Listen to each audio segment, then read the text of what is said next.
Sabi ni Montofo, ano ngayon kung mambabae siya? Ang nakakahiya, kung nanlalaki ang kapatid ko.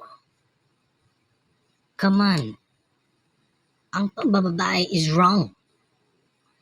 Hindi ka dapat ng bababae, dapat loyal and faithful ka sa iyong asawa.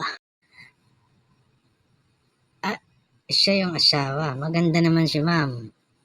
Si ma'am at mukhang mayaman. Bakit nasa CIS ka rin? Grabe naman, may pang national na party list, national senator pa si. Doble naman yun. Viva Max babe, Chelsea Ilore. Chelsea. Well, kung ako si Raffy Tulfo, kunin ko ang pera nito, ibigyan ko ito ng malaking tip.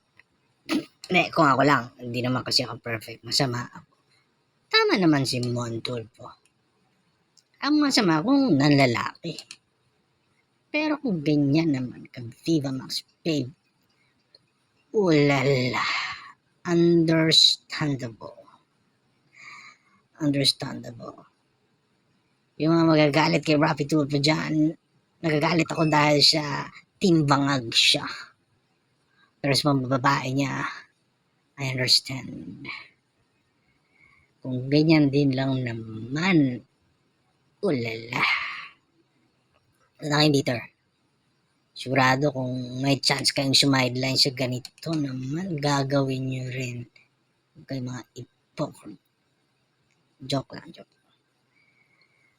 Anyway, ayaw kita sa politiko, Raffy Tulfo. I'm not a fan, but I'm a fan of Chelsea.